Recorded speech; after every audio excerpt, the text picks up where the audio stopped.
Computer igira ibice bibiri by'ingenzi. Hari abantu benshi bagiye bansaba kuvuga kuri ibi bintu, nyaboneka bansaba gusubira inyuma kugira ngo tubanze turebere hamwe ibice bya computer bigaragara inyuma ndetse n'ibigaragara imbere, hanyuma tubone kwinjira imbere. Byari bikwiriye rero. Akanya rero nakangaka, nyamuneka ibuka banze ukore subscribe, baza ukanda kuri subscribe. Niba utarabikora, nyamuneka ihangano bikore, niwo musanzu, ni inkunga yawe rwose, bikore ntacyo bigutwaye, nurangiza unyeganyize kuri ukazogera. Hanyuma rero twihuse, machine ifite ibice bibiri, hari hardware na software.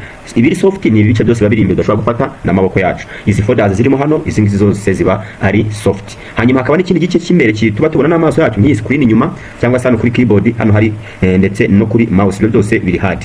Hanyuma uyu munsi ndashaka ngo dutinde cyane kuri kino gice cya hard hano kuri keyboard. By'umwihariko twibande cyane hano kuri mouse. Turakoresha mouse iri hard, iyi ngiyi imbeba tugendana mu ntoki, hamwe n'iyi mouse iba iteye kuri machine. Nido tugiye kwibandaho, tubanze tubyumve neza n'uburyo bikoreshwa, hanyuma nawe ufate ya mbere uzaje ubikoresha neza kandi ubisobanukiwe. Nkuko bisanzwe rero hano kuri mouse, yaba mouse iyi ngiyi igendanwa tugendana mu ntoki, cyangwa se mouse iyi ngiyi yo kuri machine, mouse iba ifite ibice bibiri. Haba hariho left click na right click. Aho hantu hose turahifashisha. Hanyuma rero iyo witegereje kuri iyi mouse iri dufite hano mu ntoki, uruhande rumwe rw'ibumoso niho left, hanyuma mu ruhande rw'iburyo niho right. Hanyuma hano hejuru hakaba n'akandi kantu, kano kantu dukoresha mu scrolling. Scroll akanga kurabibona, iyo ugakaraze umanura ura scrolling down, wagakaraza uzamuka scrolling up. Hanyuma rero ibyo ngibyo nibyo tushobora kubona hano kuri mouse, cyangwa se iyi mbeba dufite mu ntoki tugendana.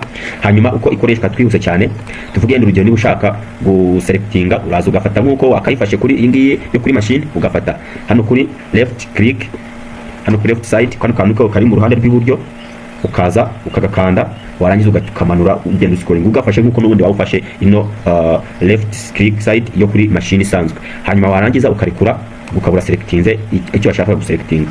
Hanyuma rero uko dushobora gukora scroll down tudakoresheje kano kantu ko hejuru, waza ugashiraho kano ka mouse cyangwa kano ga flash kaba karimo, warangiza ukakanda left click ukamanura gutya. Ubwo rero hano ushobora gukora scroll ukoresheje ino mouse yo mu ntoki, ukoresheje kuri kano kantu ga scrolling down, cyangwa se ufashe left click. Hanyuma rero ushobora kwifashisha mu buryo bwo gukopia, selecting icyo ushaka kugira, ugakanda right click, hanyuma ukajya kuri copy cyangwa se kuri cut, ukabikora uko ubyifuza.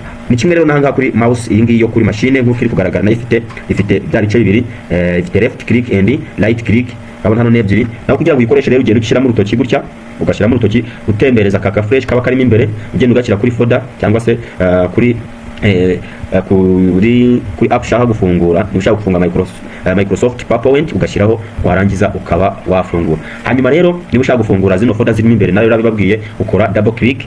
Niba ushizeho gutya uhita ukora double click muri screen hano muri mouse yawe, cyangwa se ugakanda left click inshuro ebyiri wihuse, ikaba irafungutse. Nyamuneka rero yaba mouse iyi tugendana mu ntoki cyangwa iyi yo kuri machine, byose bikora kimwe.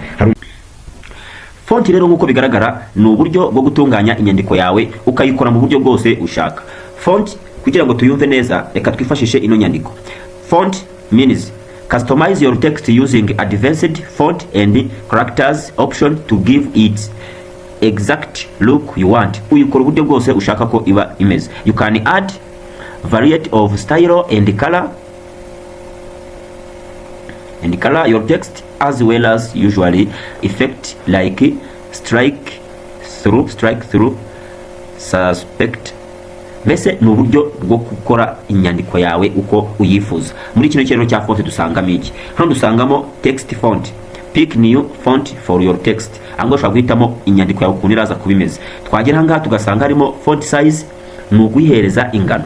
Hanyuma ahangaha nk'uko bigaragara, increase font size and decrease font size, sentence case and upper capitalize, byose tugiye kubibona muri kano kanya. Hanyuma ahangaha dufite, turabona hano habanza ni border, hano hakurikiraho italic, underline, ndetse n'utugunda twaza tuturebaho. Twihuse cyane, reka tunyaruke. Mbere na mbere turahera kuri hano kuri text, font text. Ahangaha ushobora guhitamo iyi nyandiko yawe ukayiselectinga. Shortcut yo guselectinga dukoresha Ctrl A, ugaselectinga byose. Ngo nako murakamenye, warangiza ukaza tugahitamo font text dushaka gushyiramo. Nina dushyiremo Times New Roman. Urabona iba yamaze kugeramo. Hanyuma kabiri turakurikizaho font size. Ushobora gushyira muri 12 inyandiko yawe ikaba ingana gutya. Hanyuma rero tugere hangaha kuri increasing font size. Dushobora gukoraho bikagenda bigabanuka nk'uko uri kubibona. Ahangaha bikagenda. Hanyuma ahangaha tugiye hano iyo ugiyeho sentence case, interuro zitangira igika zigenda ziyandika zitangijwe n'inyuguti nkuru nk'uku nguku. Hanyuma rero wamanuka hano hepfo kuri lower cases, ubwo ntago bitangizwa n'inyuguti nkuru. Wajya hanga kuri upper ukawubishize mu nyuguti nkuru byose. Hanyuma rero wazana kuri capitalize each word, buri jambo ryose ritangira rigomba kuba ritangijwe n'inyuguti nkuru nk'uku nguko biri kugaragara. Hanyuma rero ahangaha naho shizeho dore ukuntu byaba bimeze.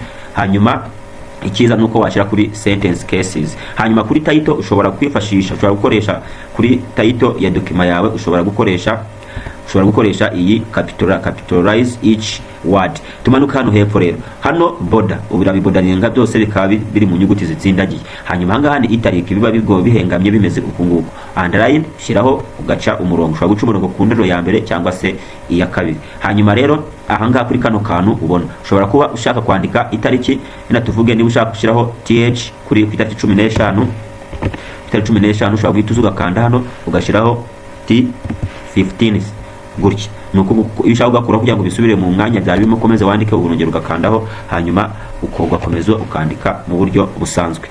Hanyuma rero niba ukeneye gushyiramo amabara muri document yawe, ushobora gushyiramo amabara unyuza ahangaha. Hano hantu habanza handitse AB, amabara ibara ukizemo rijya mu nteruro ni amabara yo mu nteruro cyangwa se mu itsinda ry'amagambo. Ukaza ugashyiramo ibara muri buri nteruro, hanyuma nk'uku nguku urabibona amabara zari mu nteruro.